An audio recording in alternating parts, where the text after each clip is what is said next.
Hello everyone and welcome back to our channel. Today in this session we will discuss about the chapter number 9 of class 6th, that is body movement. So without wasting any time, let's proceed with our today's session. So before we start with our today's session, let us first revise what we have studied in the earlier one. तो पिछले session में हमने रब cage के बारे में पढ़ा था. हमने पढ़ा था कि हमारी बॉडी के अंदर 12 पेयर्स की हड्डियां होती हैं और ये जो 12 पेयर हैं हड्डियों के, ये बहुत ही थिन यानी कि पतली होती हैं और कर्व्ड होती हैं. कर्व्ड का मतलब होता है मुड़ी हुई होना. और इन 12 पेयर्स के जो कर्व्ड बोन्स हैं, हम इनको क्या बोलते हैं? हम इनको रिब्स बोलते हैं. और ये जो 12 पेयर हैं कर्व्ड बोन्स के, जिसको हम रिब्स बोल रहे हैं, ये हड्डियाँ मिलके क्या बनाती हैं? रिब केज बनाती हैं. और इस रिब केज का फंक्शन क्या होता है? तो इस रिब केज का फंक्शन होता है कि ये हमारे जो डेलिकेट इंटरनल ऑर्गन्स हैं, जैसे कि हमारा हार्ट है और हमारे लंग्स हैं, उनको प्रोटेक्ट करके रखती है. अब ये जो 12 के 12 पेयर्स हैं, ये पीछे की तरफ से तो बैकबोन के साथ जुड़े हुए होते हैं.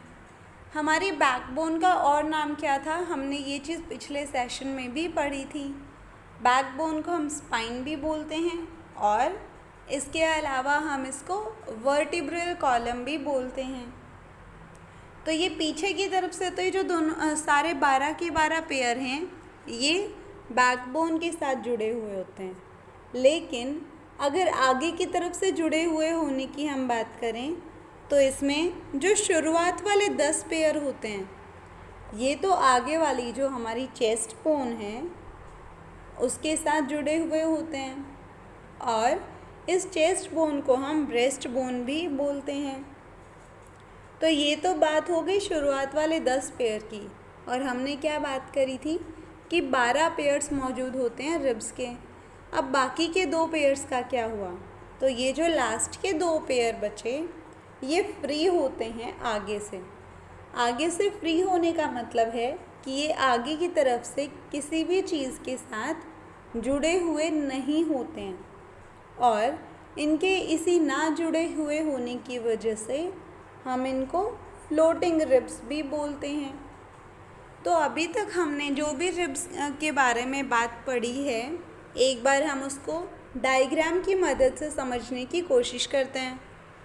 तो ये हमारा रिब केज का डायग्राम है. यहाँ पे ये टोटल 12 पेयर्स ऑफ जो हमारी बोन्स हैं ये मौजूद हैं. और ये सारी क्या हैं? कर्व्ड बोन्स हैं, कि ये सारी मुड़ी हुई बोन्स हैं. और ये जो 12 पेयर्स हैं, ये आगे की तरफ से किस चीज़ के साथ जुड़े हुए हैं? ये आगे से जो हमारी चेस्ट बोन होती है उसके साथ जुड़े हुए हैं. और इस चेस्ट बोन को हम ब्रेस्ट बोन भी बोलते हैं. और अगर हम साइंटिफिक भाषा में बोलें तो इस ब्रेस्ट बोन को स्टेरनम भी बोला जाता है. अब ये तो बात हो गई आगे की तरफ से जुड़े हुए होने की. अब पीछे की साइड से किस चीज़ के साथ जुड़े हुए होंगे? ये बैकबोन के साथ जुड़े हुए होते हैं. ये हमारी बैकबोन है, जिसको हम वर्टिब्रल कॉलम भी बोलते हैं. अब क्या हुआ कि पीछे की तरफ से तो सारी की सारी हड्डियाँ, मतलब पूरे 12 पेयर्स जुड़े हुए होंगे बैकबोन से. लेकिन जो आगे वाले पेयर हैं, उनमें से जो स्टार्टिंग के 10 हैं पेयर, वो तो स्टेरनम के साथ जुड़े हुए होंगे. लेकिन जो लास्ट के 2 पेयर हैं, ये क्या होते हैं? ये फ्री होते हैं, यानी कि किसी भी चीज़ के साथ जुड़े हुए नहीं होते हैं. और इसीलिए हम इनको फ्लोटिंग रिब्स भी बोलते हैं. फ्लोटिंग का मतलब क्या होता है? कि कोई चीज़ हवा में तैरनी, यानी किसी चीज़ के साथ जुड़ी हुई नहीं होनी. तो ये जो लास्ट के 2 पेयर्स हैं, ये किसी भी चीज़ के साथ जुड़े हुए नहीं होते हैं. तो ये हमारा रिब केज का डायग्राम था. अब हम आगे बात करेंगे लिम्ब्स के बारे में। There are 2 pairs of limb. तो हमारे पास में 2 पेयर्स मौजूद होते हैं लिम्ब्स के, और कौन कौन से हैं? पहला है फोर लिम्ब और दूसरा है हिंड लिम्ब। अब ये जो फोर लिम्ब है ये भी पेयर में प्रेजेंट है। पेयर का मतलब 2 होता है। वहीं जो हिंड लिम्ब है वो भी 2 होते हैं, यानी कि 1 पेयर होता है। फोर लिम्ब में कौन सी चीज़ आती है? हमारी आर्म्स, यानी कि हमारे हाथ आते हैं। और हमारे पास कितने हाथ हैं? 2 हाथ हैं, इसीलिए हमने उसको 1 पेयर बोला है। वहीं अगर हिंड लिम्ब्स की यानी कि पैरों की बात करें तो हमारे पास 2 पैर हैं, इसीलिए हमने उसको 1 पेयर बोला हुआ है। अब हम इन फोर लिम्ब्स और हिंड लिम्ब्स के बारे में और डिटेल में पढ़ते हैं। अब हमारे जो हाथों वाली हड्डियां हैं ये किस चीज़ के साथ जुड़ी हुई होती हैं? स्पाइन के साथ, यानी कि हमारी बैकबोन के साथ जुड़ी हुई होती हैं। किस चीज़ के थ्रू? शोल्डर ग्रिडल के थ्रू, यानी जो हमारा कंधा होता है इसके अंदर एक ग्रिडल मौजूद होता है और उसकी मदद से ये हमारे स्पाइन के साथ जुड़ी हुई होती हैं। और इसके अलावा ये कॉलर बोन के साथ भी जुड़ी हैं। अब जो हमारे अपर हैंड हैं, यानी जो हमारी अपर आर्म यानी कि एल्बो से ऊपर वाला जो हिस्सा है, यहाँ पे सिर्फ एक हड्डी होती है जिसको हम हीमरस बोलते हैं। वहीं हमारी जो लोअर आर्म है, यानी कि हमारी एल्बो से लेके हमारी रिस्ट तक का जो हिस्सा है, वहाँ पे 2 हड्डियाँ मौजूद होती हैं और उनको क्या बोला जाता है? रेडियस और अल्ना उनको बोला जाता है। The bones of the legs are joint to the spine by the hip girdle. अब अगर हम हमारे पैरों की बात करें तो हमारे जो पैरों की हड्डियां हैं वो भी स्पाइन के साथ जुड़ी हुई होती हैं। किस चीज़ के थ्रू? हिप ग्रिडल के थ्रू। अब अगर हम हमारे अपर लेग की बात करें, यानी कि हमारे नी पोर्शन से ऊपर की बात करें, तो यहाँ पे एक हड्डी मौजूद होती है जिसको हम क्या बोलते हैं? फीमर। या फिर अगर हम इसको और कॉमन भाषा में बात करें तो हम इसको थाई बोन भी बोलते हैं। और ये जो फीमर या फिर ये थाई बोन है, ये हमारे शरीर की सबसे लंबी हड्डी होती है। वहीं हमारी जो लोअर लेग है, यहाँ पे 2 हड्डियाँ होती हैं जिनको हम टीबिया और फीब्यूला बोलते हैं। अब हम आगे बात करेंगे ग्रिडल्स के बारे में। So there are 2 types of girdle. तो अब हमारे पास 2 तरीके के ग्रिडल हैं। ये हमने पहले भी बात कर ली है। पहला कौन सा था? शोल्डर ग्रिडल, और दूसरा कौन सा है? Hip girdle. अब the limbs are not joined directly to the backbone but to the girdle. तो हमें ये चीज़ पता है कि हमारे जो फोर लिम्ब और जो हमारे हिंड लिम्ब हैं ये डायरेक्टली हमारी बैकबोन के साथ जुड़े हुए नहीं होते हैं, ये ग्रिडल्स के साथ जुड़े हुए होते हैं। और ये जो ग्रिडल्स हैं ये हमारी बैकबोन के साथ जुड़े हुए होते हैं। The arms are joint to the shoulder girdle and the legs are joint to the hip ग्रिडल।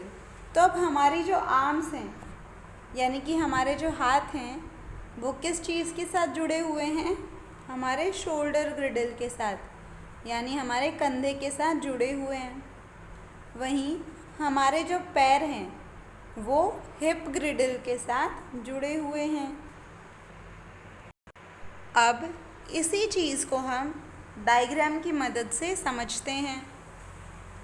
ये हमारे शोल्डर और हिप ग्रिडल हैं। ये है शोल्डर ग्रिडल और ये है हिप ग्रिडल। तो अब ये हमारी जो एल्बो से अबव वाली हड्डी है ये है, और ये कौन सी है? हीमरस है। और ये हमारी कॉलर बोन है। अब ये जो पोर्शन है हमारा ये क्या है? शोल्डर ग्रिडल है। और ये जो शोल्डर ग्रिडल है ये किस चीज़ के साथ जुड़ा हुआ है? ये हमारी बैकबोन के साथ जुड़ा हुआ है। वहीं अगर हम हमारे हिप ग्रिडल की बात करें तो ये हमारी थाई बोन है जिसको हम फीमर भी बोलते हैं। और ये फीमर किस चीज़ के साथ जुड़ी हुई है? हिप ग्रिडल के साथ जुड़ी हुई है। और ये हिप ग्रिडल किस चीज़ के साथ जुड़ा हुआ है? बैकबोन के साथ जुड़ा हुआ है। अब हम बात करेंगे human body and its movement की। Let us start by finding out the movements which we daily make and then try to move the various part of the body। तो अब हम शुरू करेंगे ये ढूंढना कि हम एक दिन में डेली कौन कौन से मूवमेंट करते हैं और हम अलग अलग तरीके के जो बॉडी पार्ट्स हैं उनको मूव करने की भी ट्राई करेंगे। The next topic is joints. The bones are joined to each other at different places. तो हमें ये चीज़ पता है कि हमारी जो हड्डियाँ हैं ये अलग अलग जगह पे एक दूसरे के साथ जुड़ी हुई होती हैं। द प्लेस वेयर टू और more bones join is called a joint. तो वो जगह जहाँ पे दो या दो से ज़्यादा हड्डियाँ आपस में मिलती हैं या फिर जुड़ी हुई होती हैं उसको हम जॉइंट बोलते हैं। The bones are joined by tough flexible band of elastic tissues called the ligaments. और अब ये जो बोन्स हैं ये किस चीज़ के थ्रू जुड़ी हुई होती हैं? लीगामेंट्स के थ्रू जॉइंट होती हैं। ये लीगामेंट क्या होता है? तो ये जो लीगामेंट है ये एक बहुत ही टफ टिश्यू है, यानी कि काफ़ी ज़्यादा मजबूत है। फ्लेक्सिबल है। फ्लेक्सिबल का मतलब है कि यहाँ पे बेंडिंग होने के चांसेस हैं, यानी कि लचीलापन इसके अंदर मौजूद है। और ये जो लीगामेंट है ये किस चीज़ का बना हुआ होता है? ये इलास्टिक टिश्यूज़ का बना हुआ होता है। इलास्टिक टिश्यूज़ कौन से होते हैं? ये वो टिश्यूज़ होते हैं जो कि स्ट्रेच हो सकते हैं, यानी कि जिनको हम थोड़ा बहुत खींच सकते हैं। तो ये लीगामेंट जो हैं ये बहुत ही टफ़ और फ्लेक्सिबल होते हैं और ये इलास्टिक टिश्यूज़ के बने हुए होते हैं। The end of the bones forming a joint is lined with a layer of tough and elastic tissue called cartilage.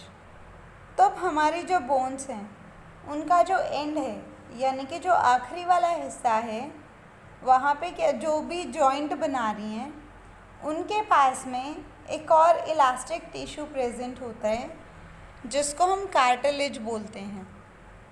ये जो कार्टिलेज है बेसिकली इसको हम सॉफ्ट बोन भी बोलते हैं।